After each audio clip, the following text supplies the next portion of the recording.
Buenas tardes, vamos a dar inicio a la mesa de Morfología y Comunicación 2, que forma parte de las 36ª Jornadas de Investigación y 18º Encuentro Regional de la Facultad de Arquitectura, Diseño y Urbanismo de la Universidad de Buenos Aires, estas jornadas denominadas CIMAS Categorías.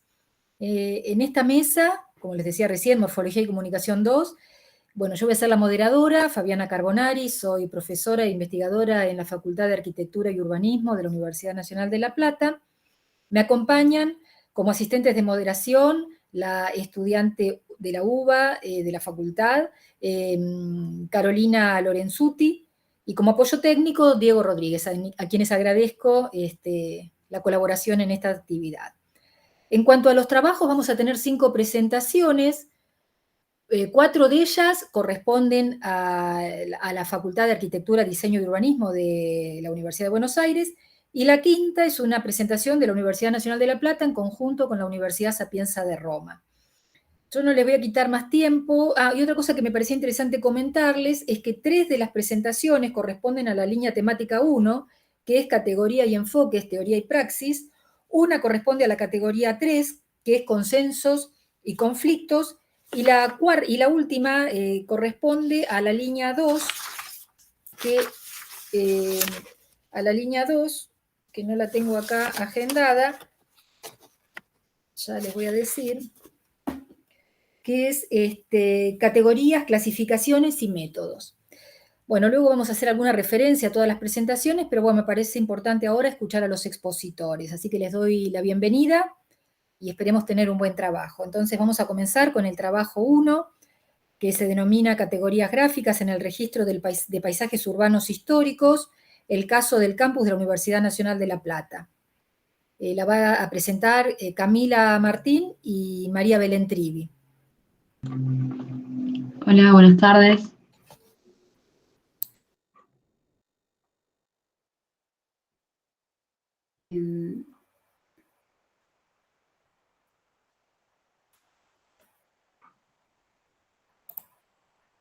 No puedo compartir pantalla, no sé por qué. Ahí está. ¿No?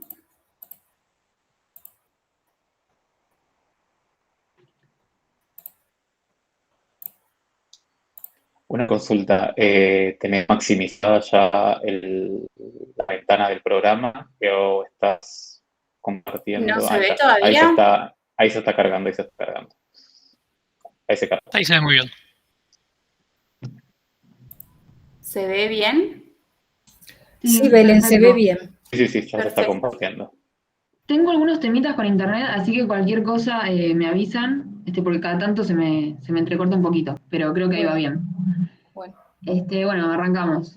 Bueno, primero que nada, buenas tardes. Nuestro grupo está conformado por la especialista arquitecta Fabiana Carbonari, directora del Laboratorio de Experimentación Gráfica Proyectual del Habitar, con sede en la Facultad de Arquitectura y Urbanismo de la Universidad Nacional de La Plata, por la estudiante Camila Martín, quien les habla, becaria con sede en el mismo laboratorio, por la arquitecta Emanuela Chiavoni, profesora de la Sapienza Università de Roma e integrante del Departamento de Historia, Diseño y Restauro de la Arquitectura, junto con la arquitecta María Belén Trivi, doctoranda del mismo. El trabajo que presentaremos, como recién dijo Fabiana, se titula Categorías Gráficas en el Registro de Paisajes Urbanos Históricos, el caso del campus de la Universidad Nacional de La Plata. Y este trabajo propone dar cuenta de las categorías gráficas que son empleadas en el conocimiento de este paisaje urbano histórico, que constituye un campo de estudio y reflexión, tanto de investigaciones como de actividades académicas y de extensión. En tal sentido, la metodología de conocimiento utiliza sistemas de lectura como parte de un proceso de integración metodológica, entre las cuales las imágenes digitales, la fotografía, el dibujo en sus diferentes categorías, las fuentes documentales, históricas y los relevamientos contribuyen a la comprensión. Este proceso entonces contempla actividades de campo y de laboratorio.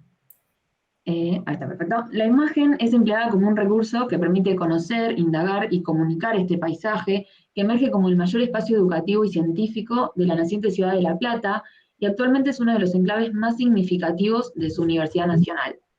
Del mismo modo, es parte del puente cultural que articula la presencia italiana en el contexto local a partir de la participación de profesionales, mano de obra, especialistas, así como de tipologías y lenguajes comunes. La UNESCO en el 2011 definió el paisaje urbano histórico como la zona urbana resultante de una estratificación histórica de valores y atributos culturales y naturales, lo que trasciende la noción de conjunto o centro histórico para abarcar el contexto urbano general y su entorno geográfico. Entonces, a partir de esta definición, se reflexionará sobre el campus de la Universidad Nacional de La Plata, actual sector Bosque Oeste, como paisaje dinámico y cambiante, a efectos de ser identificado, reconocido y catalogado, en pos de su tutela, para permitir su adecuado uso, goce y transmisión a las generaciones futuras. El estudio de la estratificación histórica del campus de la UNLP nos lleva a sus orígenes en 1905, cuando se puso en funcionamiento un plan que abarcaba el aspecto educativo de carácter laico y científico, así como el régimen bimodal de internado y externado para el desarrollo de la vida y las actividades de los estudiantes. La propuesta contemplaba una universidad moderna, científica con énfasis en la investigación, la educación continua a través de diferentes niveles y la extensión.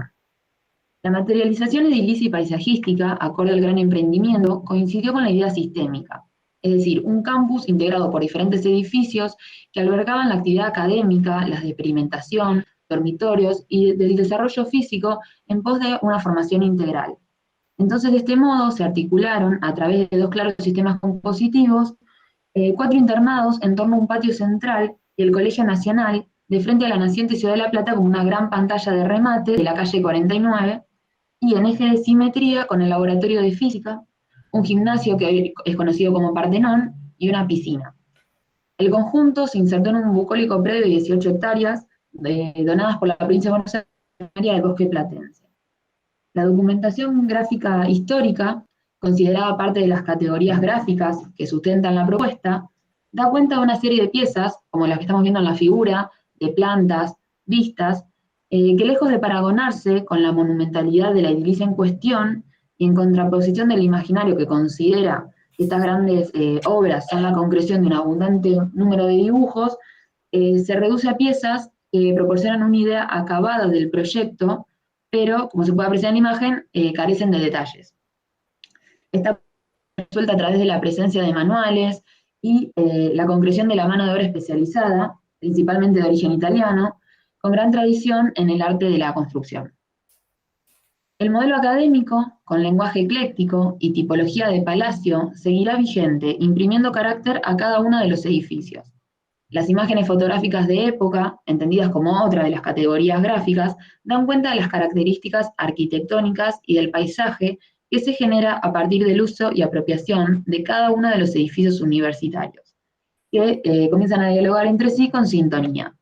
Dentro de las categorías visuales, las fotografías históricas implican un testimonio fundamental para leer y comprender la identidad de este patrimonio, reflejando así el proceso de transformación de la antigua estancia de Iraola, que era de carácter privado, en un nuevo parque científico creado para la comunidad.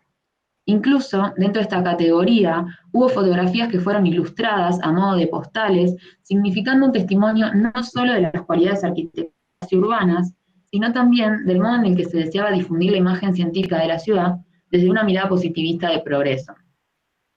Una relativamente nueva categoría gráfica es aquella que corresponde al empleo de recursos digitales, que nos permite realizar un registro de la situación actual a partir de una visión aérea y generar imágenes peatonales con diferente aproximación a cada paisaje, a cada edificio en particular o detalle ornamental. Entonces, en este sentido, la gráfica digital constituye un instrumento válido a la hora de diferenciar categorías para el registro y reconocimiento del paisaje urbano estudiado. En la actualidad, las diversas herramientas tecnológicas digitales son empleadas como unas categorías a efectos de generar el relevamiento gráfico, desde diferentes puntos de vista del sector estudiado. En este sentido, el software online Google Earth como primera herramienta para el acercamiento de forma aérea, identificando los edificios, la relación entre ellos, la articulación con el campus y con el entorno urbano en el que están inmersos. Y posteriormente se emplea el Google Street View, que permite recorrer el entorno desde la mirada peatonal para relevar los edificios en sí mismos e inmersos en su entorno inmediato. En el año 2021 se materializó en este sector del campus un proyecto de reestructuración urbana formando parte del Plan Estratégico Institucional que la UNLP lleva a cabo desde el año 2004, donde se planteó una nueva gestión del desarrollo paisajístico del sitio a través de la adecuación y reestructuración de la plaza central, creando un espacio simple, de bajo costo y fácil mantenimiento que sirva como articulador espacial del predio que comprende este edificio que es el Partenón, o el gimnasio en el proyecto original. Y de este modo resulta interesante integrar a este análisis las fotografías históricas que ha mencionado Camila, que permiten, digamos, confrontar las últimas intervenciones realizadas con las diversas transformaciones que ha tenido el predio en diferentes periodos históricos. Y de esta manera, en la fotografía tomada en 1908, se observa el edificio a poco tiempo de su construcción, inserto en un paisaje bucólico, sin equipamiento urbano, y evidenciando fuertemente ese eje principal del proyecto original.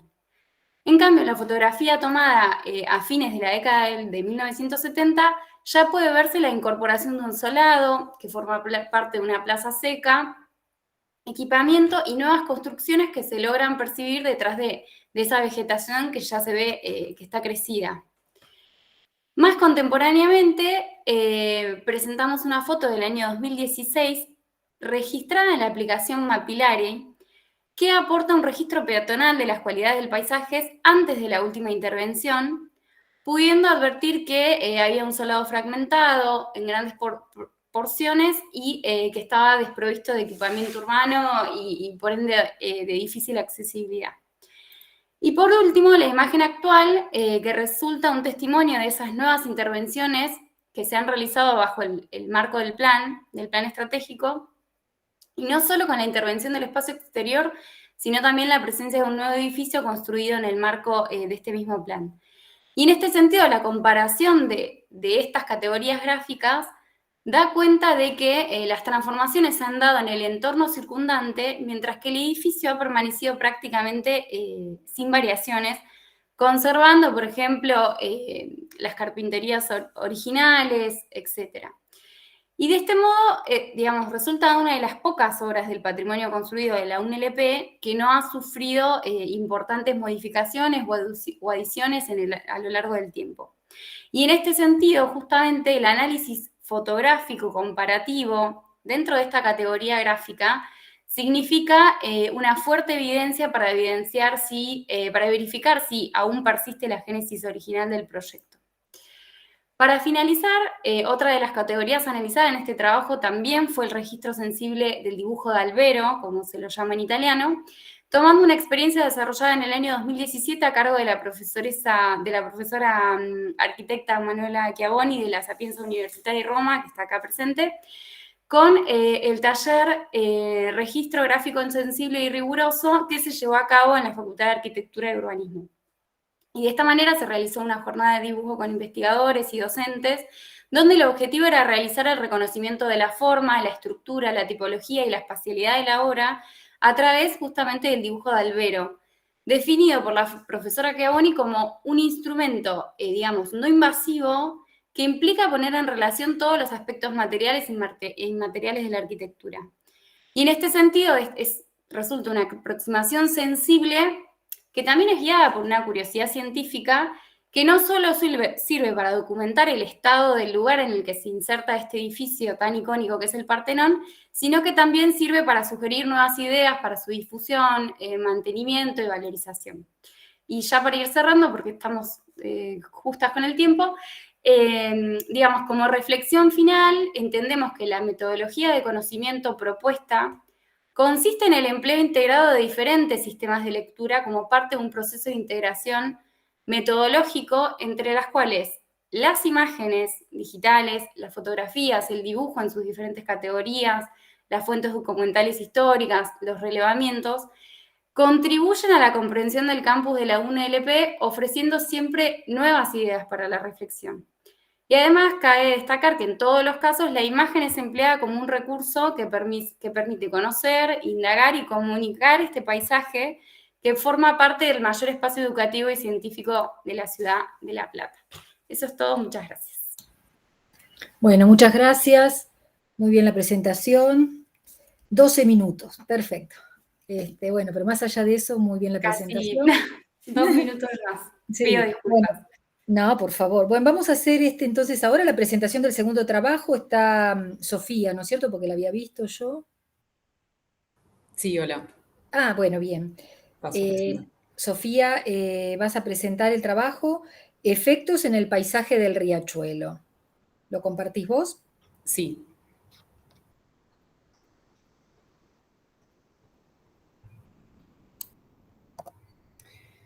Bueno, este es un estudio del paisaje urbano de la costa del riachuelo entre Isla de Marchi y Barracas. Es de alguna manera una continuación de los estudios que empecé en el 2019 sobre el sector en el proyecto Archivo Buenos Aires de la Cátedra Lombardi, que consistió en georreferenciar imágenes históricas en este mismo sector para ver los cambios en el paisaje sobre un plano único. Hoy esta extensión forma parte del proyecto UACIT Estudios de los Bajos Ribereños, con la dirección de Roberto Lombardi, y para ajustar el tema de estas jornadas, en principio me pregunté qué métodos podían determinar categorías en el paisaje, siendo que es una imagen específica, una delimitación visual de un horizonte momentáneo duradero, donde su base material o sus fragmentos exigen un ser para sí, quizás óptico o estético, como lo describe Simmel, una extensión singular, caracterizante e indivisible. Las categorías más típicas aparecían como ciudad-naturaleza, de forma binaria y antagónica, por tratarse de un lugar altamente urbanizado y a la vez una barrera ambiental violentamente transformada en un corto tiempo. Nos pareció que era necesario estudiar a este lugar mirando a la actividad humana como espectadores que quisieran sumar más voces como la del río para intentar no condicionar una lectura fragmentada de esta ecología y ubicar a la actividad de las ciudades no por sobre la naturaleza, sino como parte de un intercambio terrestre. En consonancia con una deseada, en palabras de Haraway, reinvención de la naturaleza, que no aparte a la naturaleza de su condición política en permanente conflicto y negociación al rol de escenario de fondo donde se llevan adelante las actividades humanas. En el caso de los márgenes del riachuelo, se trata de una llanura muy delicada a nivel sistémico y geomorfológico, donde las napas fueron totalmente deprimidas por las industrias, lo que convirtió a sus márgenes en barrios inundables, cambiando el valor del suelo y convirtiendo esta tierra en objeto de desinterés por su degradación, donde las industrias siguieron ubicándose, hoy devenido en márgenes con grandes discontinuidades de perímetros industriales y que resultan en un yermo, como espacio explotado y desactivado. La apreciación del paisaje es clave en cómo nos relacionamos con un lugar, y esta cuenca, para Graciela Silvestri, no es posible de apreciar desde un sentimiento sublime de por sí, por sus dimensiones, y que para Catalina Fara es apreciable bajo los efectos del sublime industrial. Esta derivación fue una alteración moderna al criterio clásico de lo sublime en la perceptiva retórica aún asociado a lo bello, que testimonia otro camino de disolución de la forma. No solo los violentos fenómenos naturales como la tormenta o el mar embravecido fueron identificados como episodios sublimes, sino también las grandes obras de ingeniería que fueron observadas tempranamente como objetos posibles de representación sublime, cargadas de acentos ominosos, desarrollado también por Fernando Aliata y Graciela Silvestri en su texto El paisaje como cifra de armonía. El problema de la escala está directamente relacionada a esto, y la atención seguramente la dirijan a este objeto que hoy la llaman el chiquero Exolgan por su dimensión, que a la vez aparece duplicada por el espejo de agua y que invisibiliza el horizonte finito de viviendas y las realidades peatonales, que salvando la boca, en los fines de semana se trata de un lugar inhóspito. Poniendo en relación quizás una vivienda con el perímetro de las fábricas por acá rosadas, vemos como ese quiebre escalar. Los dibujos y las imágenes sirvieron para clarificar el instrumento de escala que genera localmente lo global en el paisaje ribereño, y para volver visibles problemas por sobre estas sensaciones de asombro que sirvieron en la forma de catálogos, folletos, ediciones al proyecto de Acumar para construir una buena imagen. Hasta acá se trata de una construcción progresiva en la historia del lugar como un paisaje industrial que hoy recae en el abandono. Y quería traer al fallo Mendoza del 2008 con la viralización de imágenes a la que estuvo supedita la sociedad y que visibilizó el estado ambiental de la cuenca, mostrando un paisaje aversivo que daba cuenta de la pésima calidad de vida de quienes lo habitaban, y las investigaciones de Paul Rossin, que concluyen que la aversión es, en el fondo, un miedo a la contaminación, y es esta cuestión de la contaminación la que permite que la misma se expanda al dominio sociocultural. Esto contribuyó a la cancelación social del riachuelo y en conjunto con las medidas de saneamiento, como el barrimiento de viviendas sobre los márgenes, sumaron a la transformación radical de un paisaje cultural que encontraba su identidad en ser accesible. La Boca, como barrio histórico de viviendas sobre la cuenca, se mantuvo porque fueron las obras de los pintoresquistas pobres de La Boca como Quinquela, Colibadino, La Cámara, entre otros, las que salvaron a las casas de chapa de ser barridas o reemplazadas por las prácticas urbanas, porque fueron reconocidas como patrimonio cultural.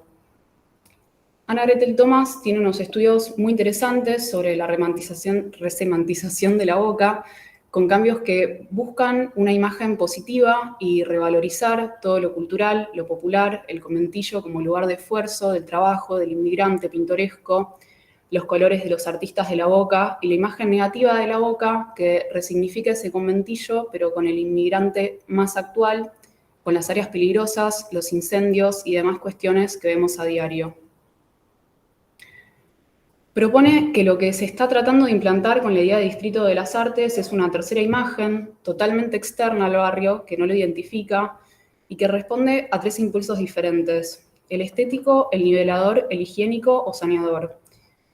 Los tres constituyen poderosas metáforas de lo que acontece en un plano social. Lo que hace que la entrada de la Boca luzca hoy diferente y más atractiva es un preludio de otros cambios y que presenta asombrosas semejanzas con Puerto Madero y que se funda en el uso de canteros, rejas, piedras, metal y cemento, y que nada tienen que ver con el legado y la herencia quinqueliana. Lejos de continuarlo, entran en tensión con ella, por el notorio incremento en los precios del suelo y la multiplicación de los desalojos.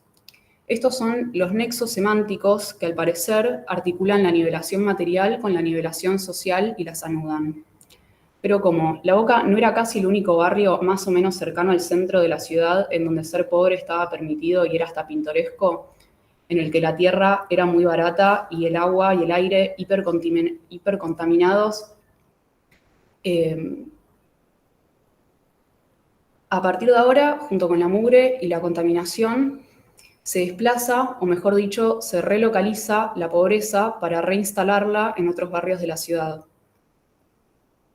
No lo van a limpiar para nosotros, decía una escultora entrevistada que vive frente al río.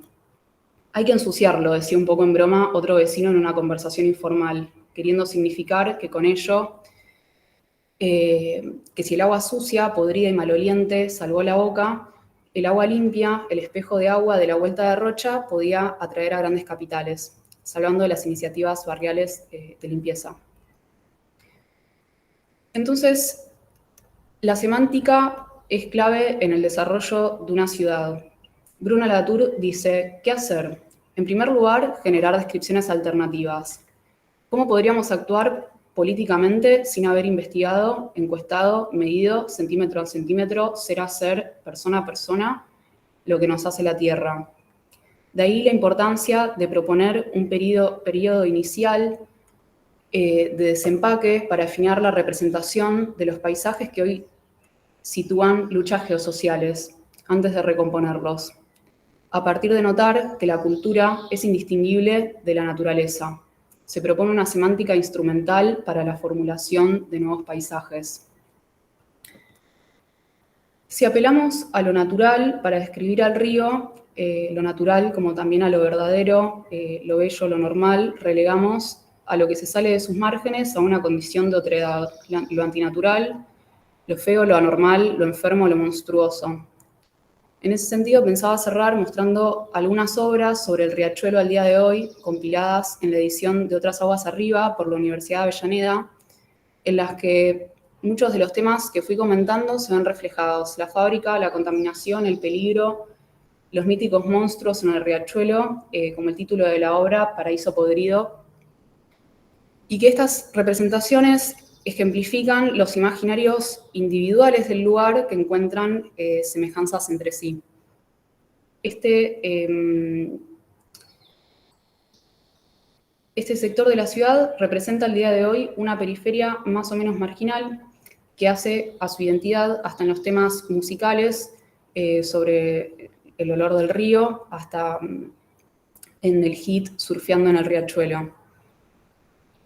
Y en esta línea, esta obra de Mauro Cruz pareciera que conviven tiempos, la pesca en la orilla, la industria, patos, una ecología en armonía o un pasado mítico que devuelve significados al lugar. En resumen, el riachuelo sirvió como caso para ensayar formas, métodos de lectura sobre temas urbanos, en este caso vinculando los problemas de percepción sobre el paisaje en relación a la forma, incluyendo operaciones urbanísticas concretas, poniendo atención al uso de metáforas visuales o literarias que responden a una agenda como la nivelación, saneamiento o higienización, para dar cuenta que la situación implica factores inciertos, que hay valores en disputa, que los riesgos son altos y que las decisiones deberían ser urgentes.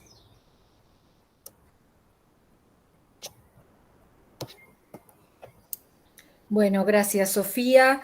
Sofía Frasquet-Dreyer, que me parece que no te había presentado con nombre y apellido.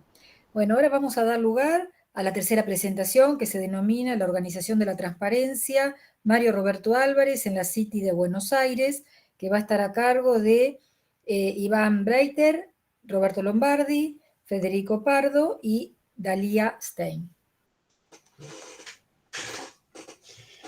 Buenas. Hola, ¿qué tal? Ahí comparto. Ahí.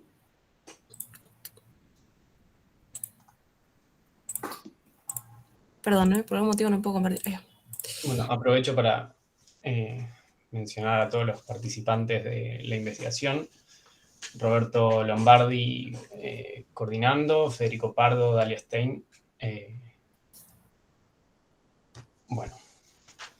El presente trabajo se encuadra en el proyecto UACIT, Problemáticas del Color y la Apariencia Visual en el área de los diseños y la arquitectura, y se asocia a las investigaciones previas sobre color urbano en Buenos Aires y sobre la relación entre organización geométrica y apariencia visual en la obra de Testa desarrolladas en la Cátedra Lombardi de Morfología de Arquitectura UBA de la FADUBA. Su objeto de estudio es la relación entre organización del espacio arquitectónico y construcción del paisaje urbano, a partir de un análisis gráfico comparativo de las formas de transparencia que emergen de una serie de proyectos del estudio de Álvarez y asociados en la City de Buenos Aires. En este contexto, la categoría transparencia se funda en los atributos definidos por el encuadre conceptual de Colin Rowe, Robert Slutsky y Thomas Schumacher para la arquitectura moderna más canónica, pero se determina y actualiza en un modo muy específico de asociar la continuidad del paisaje urbano compacto de la calle Corredor con los espacios interiores de estos edificios semipúblicos en los bloques densamente edificados de la City a través de una consistente y singular organización de la apariencia visual. Si en términos generales la transparencia ha cumplido en la arquitectura el rol de habilitar la expansión de la visión horizontal del espacio, en estos trabajos se presenta un modo de ampliar su función como instrumento para mediar proyectualmente las tensiones entre calle Corredor y ciudad vertical, especialmente al modelar los comportamientos de las envolventes de basamentos y torres, para reflexionar y redefinir en términos locales y actuales la relación entre espacio público y arquitectura. La metodología empleada en este intervalo de la investigación se basa en el análisis de imágenes publicadas y nuevos registros fotográficos de las obras para establecer comportamientos visuales sobre los que analizar la cesía, estudios sobre la relación entre transparencia, reflectividad, color, desarrollados por Yanelo, Guerri y José Luis Caivano, y una serie de diagramas analíticos que permiten determinar la configuración geométrica de las delimitaciones del espacio y sus proporciones y ritmos. La asociación de dibujos e imágenes permite comparar los procedimientos proyectuales con su comportamiento visual, haciendo emerger la consistencia formal y las singularidades cualitativas de este conjunto de proyectos. A partir de las tensiones desarrolladas en investigaciones previas, se produjo un pasaje de escala de las obras domésticas y suburbanas de Testa al paisaje de las calles corredor del área central de Buenos Aires. Fueron los trabajos de estas investigaciones los que permitieron reencuadrar las categorías para interpretar sus procedimientos organizativos y orientarlos al estudio de la serie de obras de Mario Roberto Álvarez. Una vez determinados los casos de estudio, se elaboró un mapa interactivo con la localización de todas las obras presentes en el área y se generó una tabla de datos para establecer parámetros que pudieran permitir la comparabilidad y agrupación de los mismos. En esta primera etapa, las obras se vinculan según sus formas de agrupación de la manzana y sus proporciones, en lo que se postula como dos cuerpos de análisis. Por un lado, el Banco Río, la ampliación del Banco Popular Argentino y el Banco Famérica, y por el otro, la Bolsa de Comercio y el Teatro y Centro Cultural San Martín. En el primero de los grupos podemos encontrar lotes en esquina, de tipologías de torre con basamento, de cerramiento vidriado en el perímetro, estructura portante sobre la medianera y 2 o 3 apoyos puntuales hacia la calle para liberar la planta de cualquier otra estructura. En el retiro de al menos una de las fachadas y la cesión en planta baja de un porcentaje de superficie para uso público. En el segundo grupo podemos encontrar la diferencia de que son lotes entre medianeras, que hay circulación pasante entre calles, que se consolida el frente urbano mediante volúmenes cerrados y transparentes, y que son edificios mixtos compactos con desarrollo horizontal y vertical. Para poder analizar las obras, se construye una base documental que recopila todos los registros publicados: planimetrías, croquis, perspectivas, memorias, entrevistas y registros fotográficos. Debido a la disparidad de representaciones de todas estas fuentes, procedimos a realizar una serie de redibujos a partir de un protocolo de notación. Esto permitió obtener un nivel comparable de lectura de la información original de cada caso para producir documentos que sirvieron de material de soporte para el trabajo analítico. Estos primeros relevamientos se integran por plantas, secciones y elevaciones en cada uno de los casos. En cuanto a la metodología de investigación, una vez relevados los casos, seleccionada la bibliografía y establecido qué documentos utilizábamos, procedimos a la siguiente instancia, donde los materiales se transforman en insumos de trabajo para producir diagramas analíticos de cada caso de estudio seleccionado. Este procedimiento fija algunas atenciones en particular y está compuesto por plantas, elevaciones y secciones, y decimos que son trabajos analíticos en la medida en que estudian la representación de forma diagramática de los comportamientos de la relación entre volumen construido y espacio vacío. Dentro del cuerpo de casos de estudio, observamos distintas operaciones proyectuales relativamente genéricas que modelan esta relación entre la densidad del volumen construido de la manzana compacta y la estrechez del espacio vacío de la calle corredor para ampliar el espacio público en el interior de la manzana. Sin embargo, a través del comportamiento de la apariencia visual, que el rol del proyecto de arquitectura adquiere una determinación singular en la forma de delimitar el volumen y el espacio. De este modo, el análisis de la cesía emerge como una cualidad que permite sintetizar y describir los comportamientos fenoménicos de la percepción de la apariencia visual al estudiar el color, la transparencia, reflectividad y textura de los materiales. En este sentido, la investigación desarrolla una metodología de trabajo apareado entre nuevos dibujos diagramáticos de análisis y las fuentes fotográficas. Ahí está el Banco Famérica y la Bolsa de Comercio.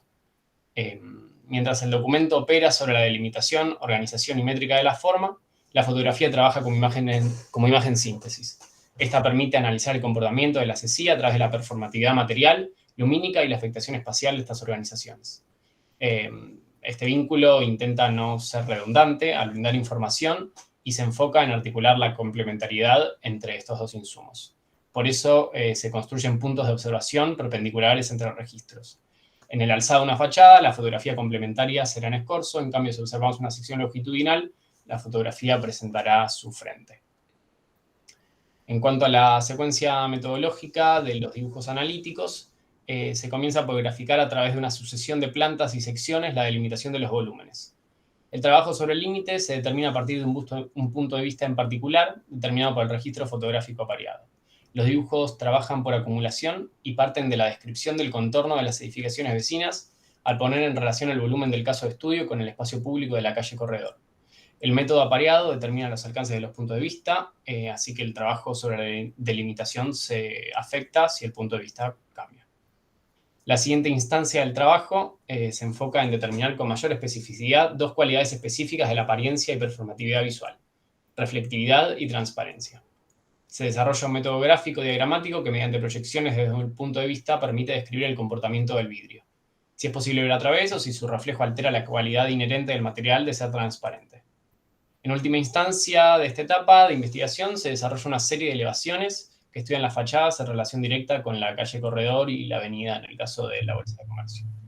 Los dibujos ensayan secuencias enfocadas en describir la correspondencia entre la administración de la transparencia y la métrica de repartición del plano vidriado. Si bien desde el punto de vista de la configuración de la relación espacio arquitectónico-espacio urbano, los casos de estudio presentan un trabajo muy continuo, es a través del análisis de sus comportamientos sobre la apariencia visual y la administración de la transparencia que adquieren determinación. Acá vemos como la secuencia total de todos los dibujos analíticos. En cuanto al primer cuerpo de estudio, compuesto por los bancos Banco of America, Banco Popular Argentino y Banco Río, se caracteriza por la conformación de plantas bajas que se comportan de forma consistente al proponer nuevos vínculos con la calle Corredor mediante el retiro de al menos uno de los frentes. Esto produce un ensanche de la perspectiva visual que adquiere un nivel de singularidad y determinación en cada caso. A partir de estos comportamientos, de alguna forma genéricos, sobre el espacio de la manzana compacta y la calle Corredor, se describen una serie de operaciones proyectuales muy específicas de cada caso que reflejan el comportamiento singular de cada obra en su contexto. En el Banco of America, que aparece ahí a la derecha, se observa una envolvente de vidrio continua que solo es interrumpida por un intervalo ubicado en relación a las cornisas superiores de las edificaciones vecinas. Este caso ensaya con particular atención el problema de cómo administrar el comportamiento del vidrio a través de ubicar y regular la escala de los volúmenes y la variación de sus reflejos. Desarrolla un tipo de reflectividad en la parte superior y enfatiza la transparencia en el tramo inferior. Mientras que el volumen superior tiene la capacidad de volverse opaco al reflejar el cielo, la caja suspendida de basamento permite la transparencia al modificar la escala de sus grandes paños de vidrio y ponerlos en relación a su entorno. El reflejo de las edificaciones vecinas, en este caso, produce un oscurecimiento que permite ver a través. En este caso, la expansión del espacio público en el tramo inferior se produce mediante la cesión de superficie de gran parte de la planta baja y la transparencia de la caja de basamento suspendida. Esto permite al peatón cruzar en diagonal y visualizar el frente urbano opuesto a través del basamento en una visión de escorzo del edificio. Si estudiamos el Banco Río, en comparación a este, podemos encontrar una continuidad en el comportamiento de transparencia en operaciones en esquina, pero una variación en su estrategia material. Una triple altura en planta baja, en este caso sin estratificaciones, genera un énfasis en la ampliación vertical del espacio, un cambio de escala respecto a los otros casos y una transparencia casi absoluta en este tramo. El plano horizontal superior que delimita el tramo inferior transparente está fuertemente caracterizado por la presencia de una losa nervurada, como en el Banco of America. La misma losa opera como límite y enfatiza el cambio de comportamiento del vidrio transparente del basamento al reflectivo en el desarrollo superior de la torre.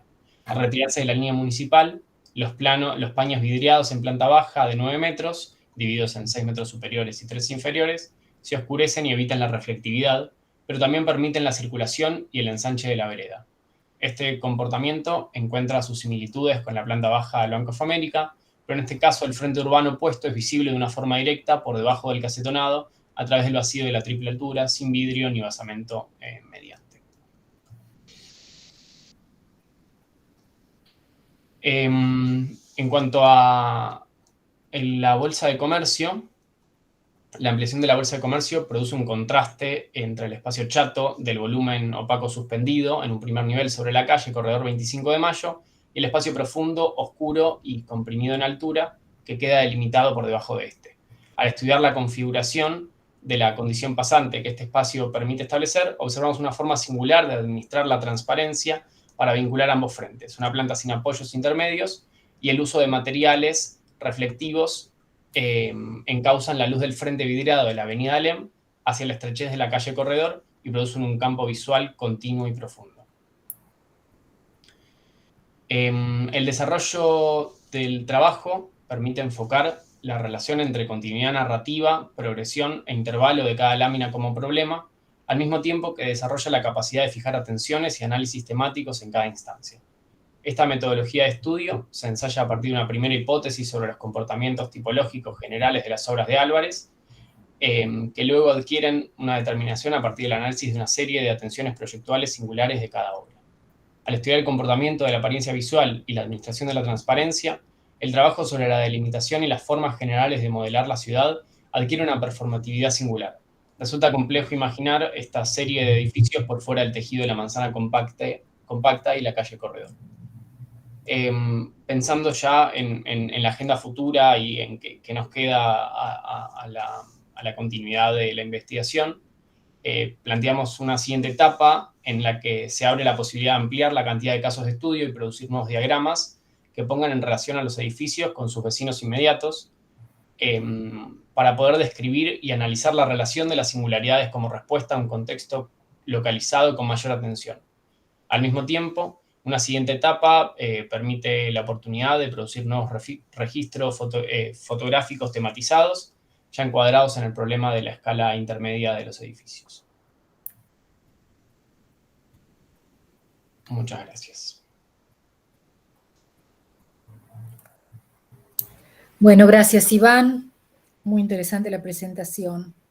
Vamos ahora a la presentación del cuarto trabajo, que se denomina Atlas Tipológico de la Vivienda Pública, análisis morfológico del tipo como hipótesis de tejido en las políticas de vivienda y transformaciones urbanas en el sur de la ciudad de Buenos Aires, desde las primeras décadas del siglo XX a la actualidad.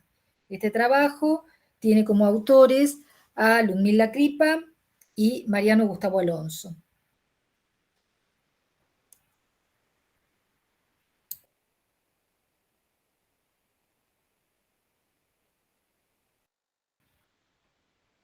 Creo que habían compartido recién y se... Sí, se salió la presentación. Ludmila, no sé si estás. Perdón, vuelvo a compartir. Sí, sí. Bueno.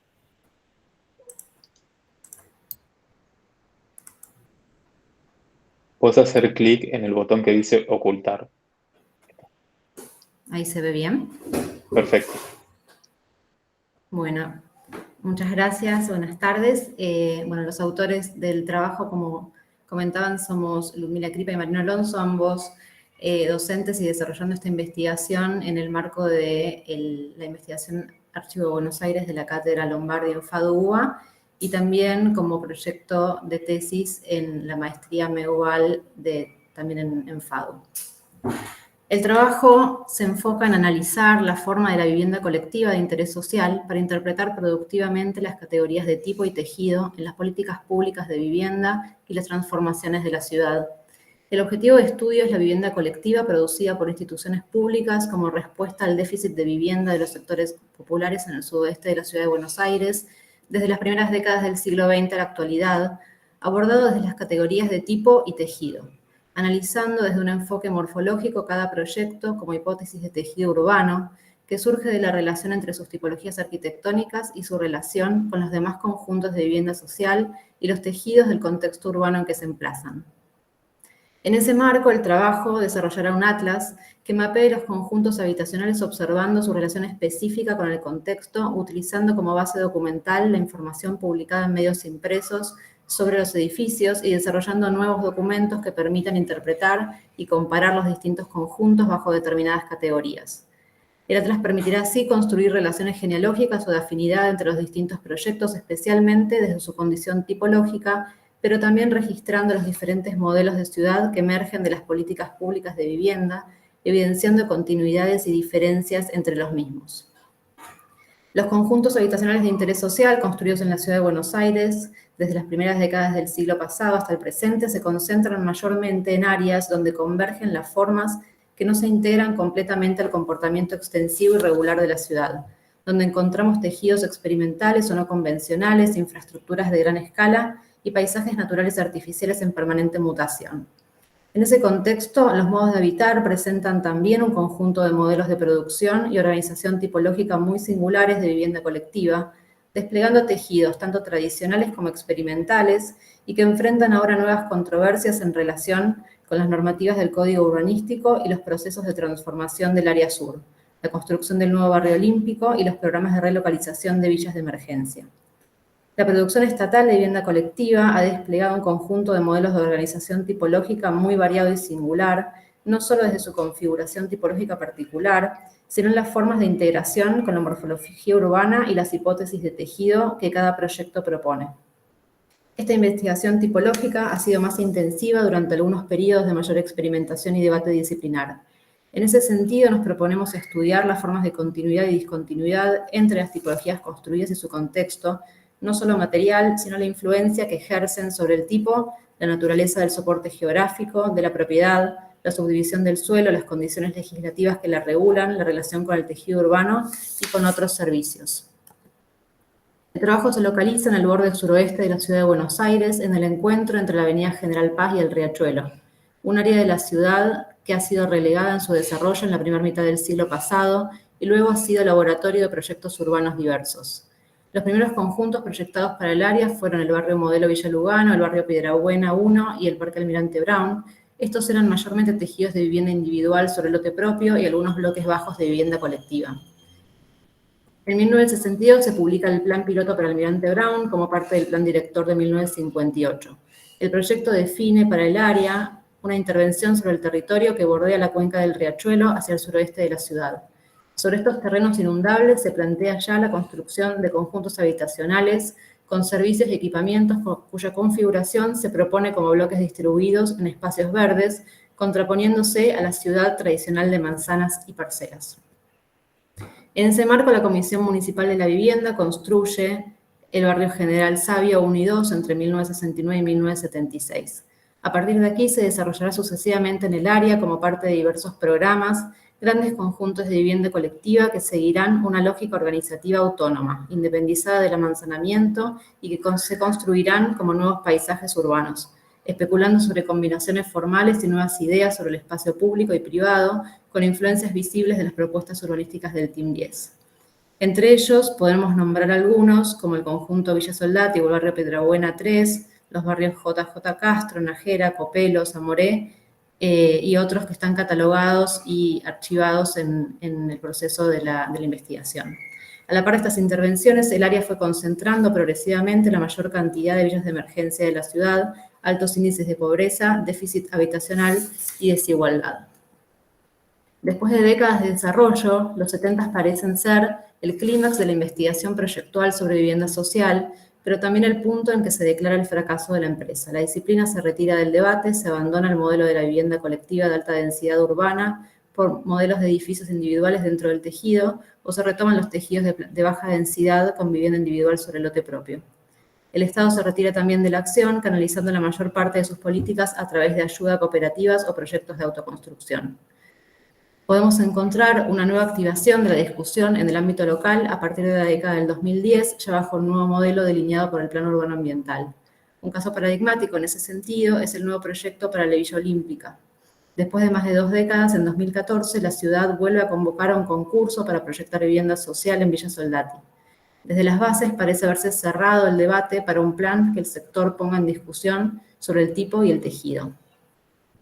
La ciudad propone un modelo que funcionaría como prototipo del nuevo código urbano, donde se definen una serie de manzanas regidas por una morfología de completamiento volumétrico, que se fraccionan en parcelas y se distribuyen alternadamente en una serie de 5 concursos consecutivos que se inscriben en la creación del nuevo distrito U56.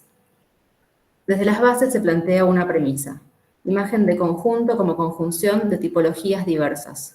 El planteo urbano de amanzanamiento y loteo busca recrear la diversidad morfológica existente en la ciudad, evitando los grandes conjuntos urbanos monocordes desarrollados por un único proyectista. El objetivo es obtener diversidad y complejidad en las relaciones de la ciudad en el tiempo. Las bases obturan así el debate sobre las hipótesis tipológicas que los proyectos pudieran proponer, recurriendo a la construcción fragmentaria y homogénea del tejido regular de la ciudad, proponiendo que la vivienda salga del campo del laboratorio y la experimentación y se construya con las lógicas del resto de la ciudad. Pero nos preguntamos cuál es la lógica del resto de esa ciudad, cuál es el contexto en el que se enclava la Villa Olímpica, cuál es su grado de continuidad con la ciudad regular, a qué distancia podemos encontrar un amanzanamiento como el que el plan propone. ¿Puede Buenos Aires volver a crecer expandiendo su orilla indefinidamente hacia los bordes? Para interpretar la relación entre estas tipologías experimentales y la ciudad existente, es necesario entender bajo qué lógica se desarrolló la vivienda pública en comparación a la vivienda producida desde el sector privado, asociando tipología y normativa, entendiendo que las acciones producidas desde el Estado emergen regularmente en estados de excepción.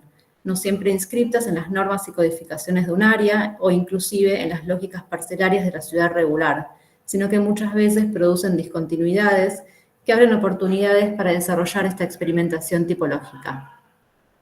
En ese sentido, se comparan los casos analizando sus condiciones de localización con fuentes que describan el área de intervención del proyecto, el grado de consolidación del tejido cercano, la forma y tamaño del parcelamiento, la normativa y proyectos o planes en los que se inscribe el caso, y las condiciones específicas del lote donde se implanta, su condición de propiedad y normativa particular, para comprender en qué medida estas nuevas tipologías se relacionan con la ciudad existente y con la ciudad proyectada.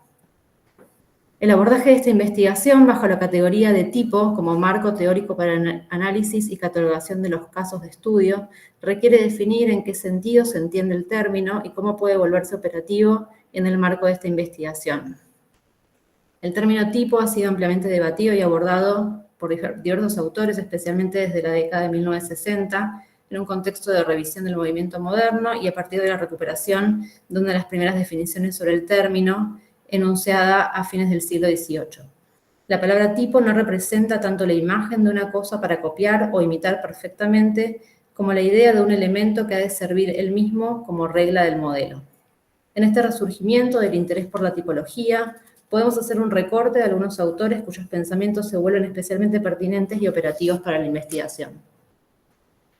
Rossi sostiene que la ciudad se construye a partir de tipos primarios que se encuentran en un proceso de evolución en el tiempo, desde los orígenes de la arquitectura misma, y que si bien son constantes, reaccionan dialécticamente con la ciudad, la técnica y la sociedad, y en consecuencia se transforman. Para Moneo, el concepto tipo no aparece como una idea puramente abstracta, sino como un agrupamiento de objetos que comparten características formales. De allí también se desprende el problema de la serie y las variaciones tipológicas, pero también presenta el tipo como un elemento susceptible al cambio que permite entender procesos de transformación. Aureli propondrá a la figura de arquetipo como una mirada alternativa sobre el debate, planteando que si bien los cambios de la ciudad pueden presentarse como la evolución de los tipos urbanos, su realización solo puede ocurrir dentro de un estado de excepciones político en el que la ejemplaridad de formas específicas y singulares juega un papel principal, restableciendo la condición urbana. Aureli se opone a la idea de la ciudad retratada como un organismo evolutivo y autoorganizado, para contrastarlo con la idea de ciudad como emergente de un conflicto político del que la forma arquitectónica es una manifestación. En ese marco estudiará el surgimiento de algunos tipos de vivienda colectiva paradigmáticos del siglo XX, como el Siedlung en Berlín o el Hof en Viena. En este contexto, el tipo aporta una herramienta que permite a la investigación entender a los objetos de estudio como parte de una familia, pero atendiendo especialmente a estos como tipos que performan en la ciudad, sus capacidades de transformación del entorno y desde el entorno. En ese marco, los objetivos particulares del trabajo se resumen en los siguientes. Asumiendo que la vivienda colectiva construida desde la acción estatal durante el siglo XX y XXI en la ciudad de Buenos Aires propone hipótesis de tejido novedosas y alternativas al tejido residencial regular, surgen algunas preguntas que guiarán la investigación. ¿Cómo y cuáles son estas nuevas tipologías? ¿A qué modelos de ciudad responden? ¿Cómo se insertan estas nuevas tipologías en la ciudad desde el punto de vista de los planes, las normativas urbanísticas y el parcelamiento? ¿Qué relación establecen estos edificios con el tejido existente inmediato? ¿Lo extienden, lo interrumpen o lo transforman? Cuando no hay tejido previo, ¿se transforman en modelos de crecimiento futuro para el área? Algunos de ellos se han establecido como modelos hegemónicos o construido nuevas tradiciones tipológicas en la ciudad. ¿Fue alguna de estas nuevas tipologías retomada o replicada desde el sector privado? Y finalmente, ¿qué factores llevaron a algunos conjuntos a convertirse en modelos de segregación? Muchas gracias. Bueno, muchas gracias, Lumila. Bueno, vamos entonces a presentar el último trabajo, hipertrofía digital, a cargo de Santiago Miret.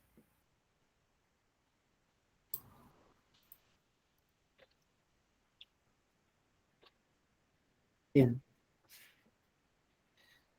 Bueno, lo que voy a presentar es el trabajo del semestre pasado, de una investigación que ya hace un par de años que estamos llevando adelante en la cátedra de Marina Lencinas, en Sistema de Representación Geométrica, que es una materia del primer semestre de la carrera de Arquitectura en la Universidad de Buenos Aires, en la Facultad de Arquitectura, Diseño y Urbanismo.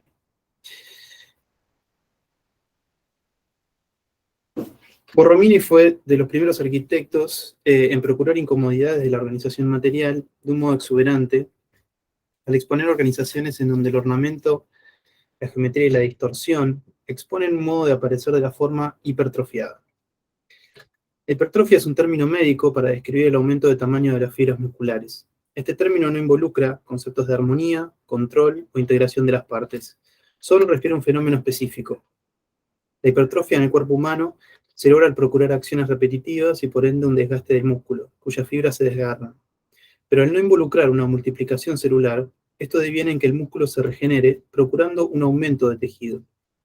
Así, el músculo anticipa la necesidad, producto de la acción repetitiva del ejercicio físico, de tener que ser más resistente en el futuro, lo que podríamos denominar como una acción proyectiva del tejido.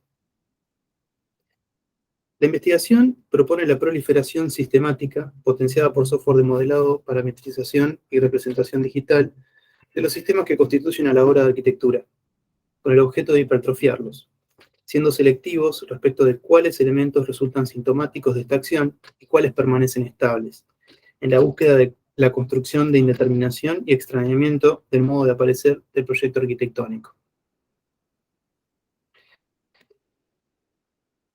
La investigación parte de una secuencia de ejercitaciones, las cuales construyen un ciclo que inicia con el relevamiento de una parte. Con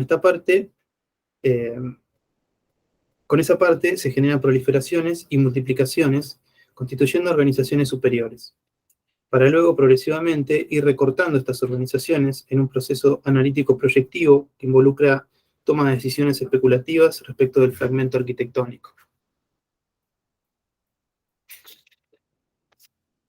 Primera parte, relevamiento. Este año se propuso el edificio de la Biblioteca Nacional Mariano Moreno, obra de Clorindo Testa y Cepra, ubicada en la ciudad de Buenos Aires, para llevar adelante un relevamiento geométrico de una limitada cantidad de elementos arquitectónicos exteriores. Estos elementos son escaneados digitalmente, fotografiados y dibujados in situ, con el objeto de construir una cantidad considerable de datos e información precisa de los mismos.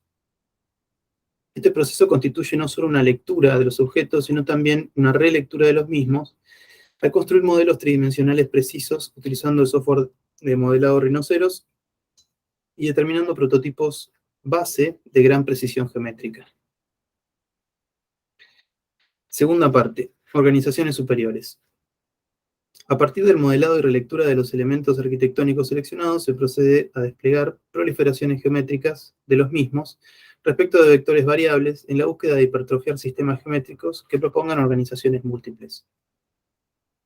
De este modo, se exploran las capacidades de estos elementos de superponerse, solaparse y desfasarse unos de los otros, propiciando intersticios, espacios intermedios y nuevas organizaciones geométricas, a veces más y otras veces menos esperadas.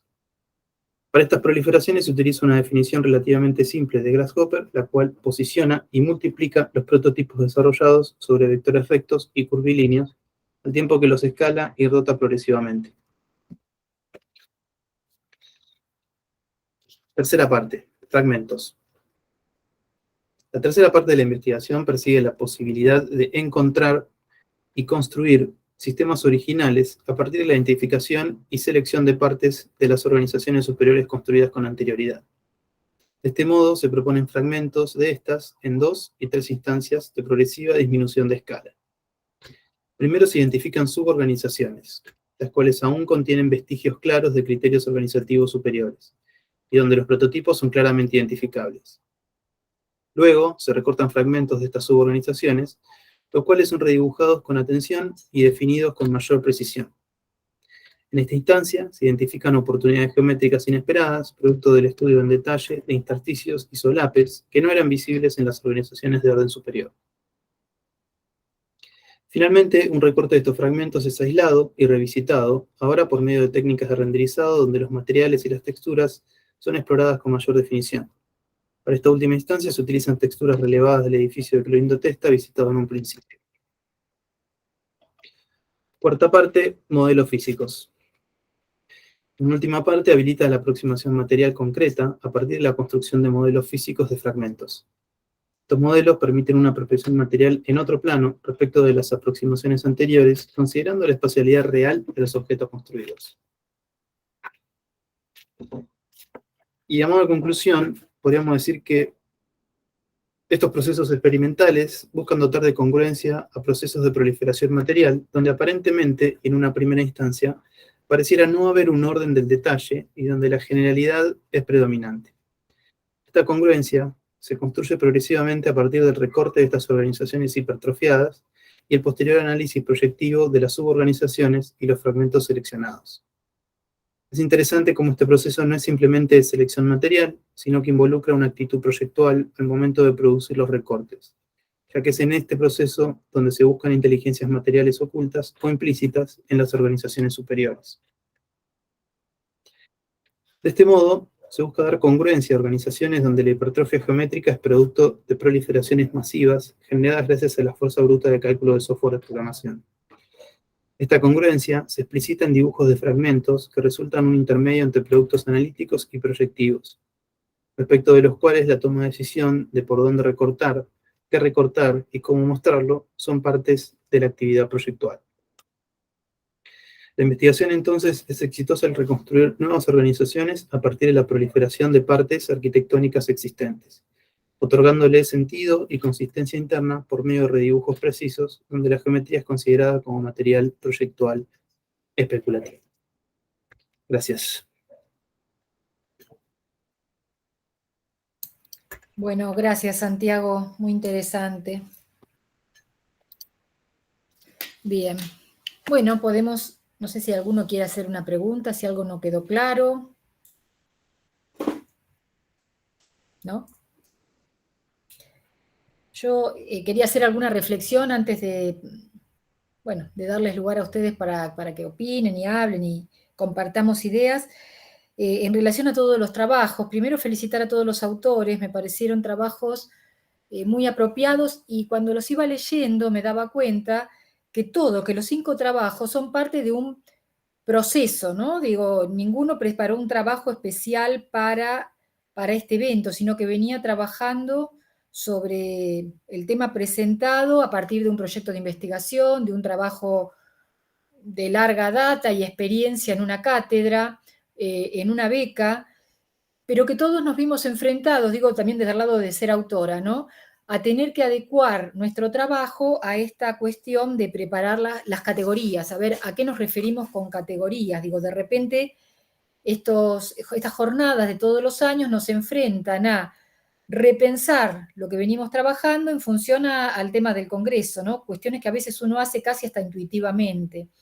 Entonces me parecieron varias cuestiones. Por una parte, que esto les daba una carga de investigación y un sustento teórico muy grande a todos los trabajos, y que si bien en muchos casos trabajamos, no me refiero al último caso, o sí, a ejemplos únicos, digo, trabajar con el Bosque de la Plata es único, trabajar con el Riachuelo es único, son trabajos que por su espesor de investigación podrían ser replicables a otras situaciones. Y que en esas metodologías aplicadas, que en todos los casos son muy ricas y apropiadas a cada situación, yo destacaba en todas el rol del dibujo y de la comunicación gráfica, que en todos los casos aparecían ya sea imágenes históricas, imágenes actuales, lo digital, cobrando un rol muy, muy significativo, ¿no? En el tema metodológico. Entonces, las pinturas, cómo se muestra un espacio, cómo se narra una situación a partir de imágenes que nos permiten plasmar las ideas. Después otra cuestión que me parecía interesante era esta vinculación que tuvimos en todos los casos, de vincular la obra o la tipología con el espacio urbano, con la ciudad, obviamente no como un hecho aislado. Y otra cosa que destacaba en todos los trabajos era la vinculación con la historia. Creo que ya sea a partir de un barrido explícito o tomando un autor en particular, como el caso de Mario Roberto Álvarez, en todos los casos hemos buceado y encontrado un montón de respuestas en la historia. Digo, bueno, esto que contaba recién Santiago del tema de Borromini y de la exuberancia arquitectónica y del barroco, bueno, creo que son datos muy significativos que nos pueden aportar mucho para de hecho lo han hecho para estos estudios actuales. Dentro de todos estos trabajos también creo que cobra importancia el patrimonio, ¿no? Y que este dibujo es una forma de entenderlo, primero diría de rescatarlo, de registrarlo, de entenderlo y de comunicarlo, para la especificidad temática y para la comunidad en general.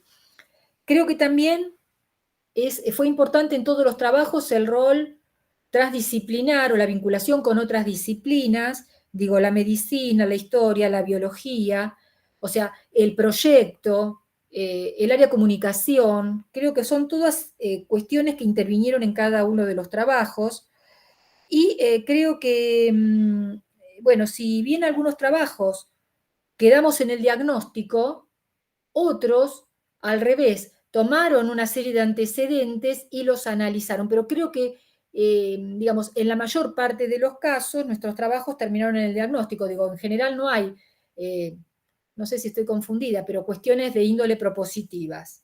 Digo, tampoco es que nos lo hayamos propuesto, digo, el objetivo...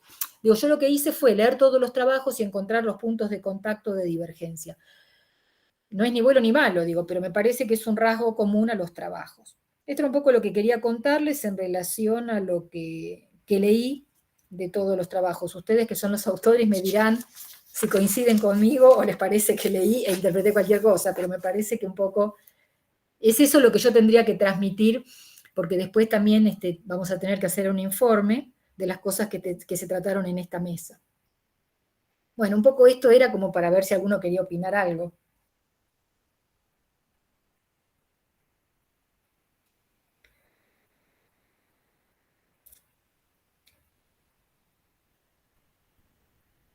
Ahí Roberto levantó la mano. Dale, Roberto. Bueno, no, me gustaría retomar directamente, digo, porque finalmente la conversación se puede abrir en muchísimas direcciones y me parece mejor tratar de seguir el encuadre que propusiste. En esta mesa coinciden 3 trabajos de líneas de investigación que venimos teniendo en la cátedra y me interesaba reforzar que un poco alrededor un poco de la enseñanza del área de comunicación y forma y los espacios de investigación, tal como queda encuadrada en la CONEAU y que compartimos en muchas universidades, a nosotros en particular nos interesa generar un debate justamente sobre las categorías. Una categoría que nos incomoda mucho, que es la categoría de comunicación. Nos parece que si tenemos un campo de trabajo, en particular en la arquitectura, tiene más que ver con la representación que con la comunicación, en el sentido que no confiamos tanto en la idea de que el producto de la representación opere a modo de mensaje, sino más bien de plataforma de investigación, de construcción, de producción. Y en ese sentido, si produce efectos significativos, los produce no tanto orientado al problema de la comunicación en sí misma. Y en ese sentido, para nosotros, en los 3 trabajos, digamos, es muy importante determinar de alguna manera una función del relevamiento, ¿no? En el sentido de cómo hacer un proceso de representación de la producción arquitectónica y urbana y la construcción del paisaje, y a partir de volver reflexivo el campo del relevamiento, reencuadrar de alguna manera las potencialidades proyectuales. Son, como vos decís, son fundamentalmente 3 trabajos asociados al relevamiento. Creo que es muy interesante en ese sentido cómo aparece la figura del relevamiento también en los otros 2 trabajos de modos muy drásticamente distintos, ¿no? O sea, a mí siempre me ha interesado muchísimo el trabajo de Santiago y entiendo que el tipo de ejercicio que hace respecto de cómo relevar y un poco esta idea de ver si hay una figura que él usaba que es ver si un trabajo que ya está producido puede analizarse para ver si aparecen ahí inteligencias materiales ocultas, que me parece que es una muy linda figura. Y me parece que por otro lado, en el trabajo de ustedes, la aproximación al relevamiento lo que trata fundamentalmente es de generar un argumento dominantemente histórico y patrimonial y entender cómo establecer un poco la relación entre pasado, presente y futuro, ¿no? Los trabajos que hemos hecho nosotros no tienen tanto esa pretensión patrimonial, tienen más bien una plataforma de investigación de argumentos proyectuales, digamos. No casualmente María y Ludmila hacen esta investigación. Ellos sí han hecho un trabajo de proyecto respecto de esto. Han proyectado edificios en el Parque Olímpico. O sea, y justamente casi que es una investigación que se vincula con su investigación para hacer los proyectos y ahora para interpretar de alguna manera ese mismo marco de producción, ¿no? Creo que es ahí a donde nos interesa pensar a la función del área, y funcionan un poco las capacidades de relevamiento, ¿no?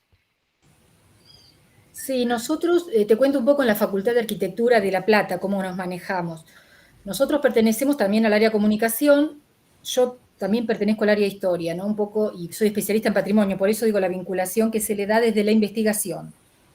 A nivel docencia, más allá que en el área de historia aplicamos el dibujo analítico como comprensión de la historia de la arquitectura, en las materias de comunicación de la facultad, en el área del grado, lo que se utiliza es el dibujo como apoyatura de las demás asignaturas, especialmente del taller vertical de arquitectura que cose los 6 años. Entonces está esto que vos decís, sea en la etapa de proyecto como en la etapa de registro y relevamiento, ahí cobra importancia el dibujo. Nosotros trabajamos en el laboratorio de experimentación gráfica proyectual, donde vamos más allá y entonces empezamos a trabajar en esta posibilidad que nos da ir articulando las distintas áreas de las facultades donde venimos cada uno, y el dibujo también, el tema de la comunicación, ¿no? Entonces ahí vamos un poquito más allá, pero en el grado es un poco lo que vos comentabas, ¿no? El hecho del dibujo como el tema del registro de la arquitectura existente y proyectada, no construida también, digo, porque eso también es un valor, obviamente, del dibujo. Así que sí, coincido con lo que comentabas. Bien, no sé si alguien más quiere comentar algo. Yo había levantado la mano. José Luis, dale. Bueno. No, por ahí te corté y no me di cuenta, porque No, para nada. No, para contextualizar un poco lo que decía Roberto, es cierto que por ahí para la gente de arquitectura, la categoría de comunicación en la que nos involucran en los proyectos de investigación, el área se llama morfología y comunicación, y hay otras 5 áreas, por lo menos así es en la FADU de la UBA, pero lo que pasa es que eso viene un poco del lado de diseño gráfico, no es algo. Lo que se trató con esas 6 categorías que se armaron en la década del 90, un poco para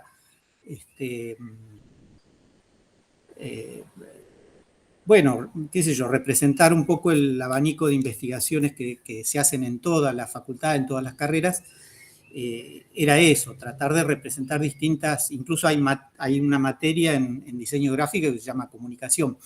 Y también yendo a esta cuestión histórica, es cierto lo que vos señalabas, Fabiana, que en las jornadas últimamente, desde hace ya unos años, el hecho de poner un eje temático, en este caso las categorías, en otra oportunidad eran otros ejes, así algo muy, muy concreto, muy, digamos, concentrado en un tema, obliga, es cierto, a múltiples investigaciones a enfocarse en algún aspecto que generalmente recubren o tienen que transitar todas esas investigaciones. Pues yo recuerdo cuando empezaron las jornadas, fíjense que ya vamos por la jornada número 36, ¿no? En fines de la década del 80, eran simplemente jornadas de investigación, no había ningún eje temático. Entonces, en algún sentido eran un poco aburridas porque la gente lo que hacía era contar los proyectos, ¿no? Y cada uno con su particularidad, y no había ninguna forma de comparar ni de discutir sobre cosas en común. Y ciertamente que esta modalidad de poner un eje temático muy, muy preciso viene dando mucho éxito, por eso se viene repitiendo ya desde hace unos cuantos años. Así que bueno, no, eso para poner en contexto que la historia de las jornadas no fue siempre igual, ¿no? Y por algo este formato se está repitiendo porque da buenos resultados.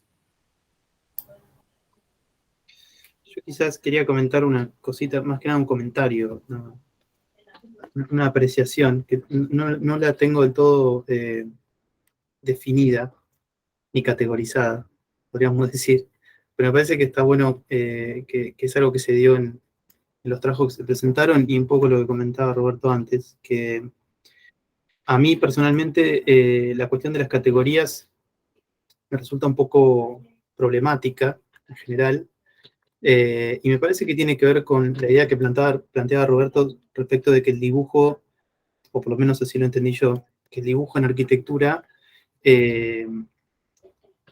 no es solo comunicación, sino que abarca un problema central de nuestra disciplina, ¿no? Porque a través del dibujo no es que comunicamos simplemente con el dibujo, sino que con el dibujo se investiga, con el dibujo se proyecta, se piensa de alguna manera, y me parece que en el caso de los relevamientos, yo no le encuentro una alternativa. Me parece que la única manera de construir relevamientos es dibujando, entendiendo el dibujo como de la manera más amplia posible, ¿no? Hacer una maqueta también es dibujar, modelar tridimensionalmente es dibujar, escanear tridimensionalmente también es dibujar. Hay muchas maneras de hacer diagramas, esquemas, ¿no? Pero me parece que eso se vio lindamente a través de los trabajos, ¿no? Todos generaban, incluso producir fotografías y recortes con determinadas iluminaciones y ponerlas junto a determinados dibujos, eso también es una manera de dibujar. Armar una lámina también es un modo de dibujar. Entonces, todo eso se vio de maneras muy diversas en las presentaciones, y me parece que es algo que debería darse más, ¿no? En las investigaciones. Y creo que eso es algo que habría que todo el tiempo habría que estar reivindicando, ¿no? El rol del dibujo en contraposición al texto o al cuadro semántico y ese tipo de cosas. Y la cuestión de las categorías me parece que también se dio problemática, porque quizás más que categorías, yo entiendo que disciplinas como la nuestra trabajan con ideas o conceptos o temáticas que son difíciles de categorizar. De hecho, Ludmila nombró algunas definiciones de la idea de tipo. Hace siglos que en arquitectura estamos tratando de definir qué es el tipo, y es muy lindo que nombró a Rossi, porque justamente Rossi fue uno de los que la trató de definir, pero si uno lee la definición de Rossi, no la define, ¿no? Es como que acerca un poco la idea de la noción de tipo. Con lo cual, y bueno, de ahí hasta Quatermain de Quincy tenemos infinidad de ejemplos, pero es lindo pensar una palabra con la cual podamos entender qué significa una categoría para la arquitectura, que no sea justamente categorizar, ¿no? Porque no sé, a mí me suena que categoría es un término demasiado definitivo y final, y me parece que justamente conceptos como el de tipo, por ejemplo, dan fe de que eso no es muy difícil de construir en una disciplina como la nuestra, sin que eso sea algo bueno, ¿eh? Para mí no está bueno hacer eso, pero por alguna razón sucede todo el tiempo, y sucede con la idea de dibujo también. El dibujo es tan abierta, la idea de dibujo que tenemos, que resulta también problemática como categoría. Roberto levantó la mano. Sí, gracias. No, me quería enganchar con lo que estaba diciendo Santiago, porque me parece muy interesante. Que de alguna manera creo que justamente en las jornadas lo que se puede ver es que de alguna manera las categorías, sobre todo lo que determinan es como un marco de reflexión y de producción, ¿no? O sea, me da la impresión de que, no sé, me parece muy, muy interesante la manera en la cual la categoría de paisaje queda desplegada en el trabajo de Sofía, o un poco el esfuerzo que hemos hecho por tomar la categoría de transparencia en la obra de Álvarez, que parece realmente como un perogrullo, ¿no? Y someterla un poco a un análisis que permita comprender cómo una arquitectura pretendidamente muy genérica emergen un montón de singularidades, ¿no? Y además de continuidades y diferencias muy sustantivas entre las obras, y que eso puede volverse visible si uno se detiene justamente en entender cómo se complejiza la categoría de transparencia, ¿no? O sea, me parece que ahí hay algo que tiene que ver también en el trabajo de Santiago sobre cómo aparece esa categoría muy evasiva que es la de elemento, ¿no? Cómo transitar esa pregunta sobre qué puede ser un elemento y qué tipo de utilidad puede tener, cómo desmembrar la arquitectura en partes elementales y qué productividad tienen esas. Y realmente es una pregunta que se contesta en su operatividad en ese tipo de trabajo que, si interpreto bien, si categorizo bien, es un trabajo de investigación proyectual, ¿no? Me parece que en ese sentido el desafío, de alguna manera, del trabajo que presentaron ustedes es cómo un poco las figuras del patrimonio, ¿no? Como pueden ser ahora interpretadas un poco más materialmente, como en la funcionalidad de las imágenes, en cuáles podrían, digo, me parece que hay muchas preguntas en el trabajo, no solo de cómo registrar lo que pasa, sino de cómo eso podría volverse significativo respecto de cómo proceder, ¿no? De cómo trabajar de aquí en adelante. A mí me parece que está muy bien, digamos, estoy llegando un poco a una conclusión bastante distinta de con la que abordé la expectativa de las jornadas, que iban a ser jornadas que iban a tematizar mucho el problema de las categorías como debates conceptuales, como para ver si decantaba algo. Y me parece que justamente lo que quizá de la mesa, lo que a mí me queda más claro es que la categorización es como justamente el paso imprescindible para abrir el camino de la investigación. Y la investigación no queda del todo contenida en la categoría, ¿no? Sino que en todo caso eso lo que establece es un plano para encuadrar institucionalmente, académicamente, de qué se va a tratar un proyecto o una línea de trabajo que en sí mismo siempre contiene una incertidumbre, ¿no?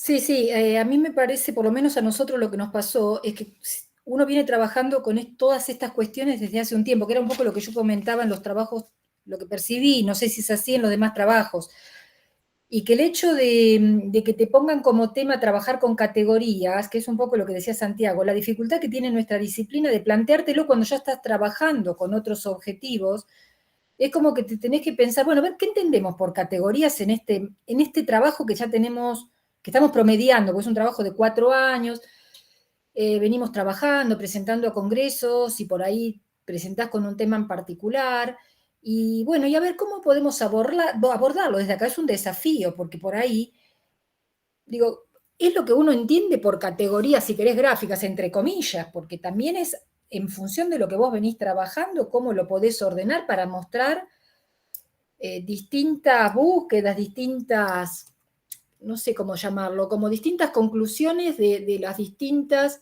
si querés, entre comillas, tipologías gráficas o metodologías gráficas con las que vos podés entender un espacio, en este caso, como tiene la complejidad del espacio del bosque de la ciudad de La Plata, por la carga, es un paisaje cultural muy significativo y demás, por eso yo creo que es replicable a otros espacios con otras características, pero creo que a nosotros como equipo nos llevó a eso, a decir, bueno, a ver, primero, ¿tenemos un trabajo que podemos presentar de los que estamos haciendo? ¿Hay unas categorías? ¿Se puede categorizar esto? Que creo que es un desafío, porque nosotros como arquitectos, como decía Santiago, no estamos pensando siempre en categoría.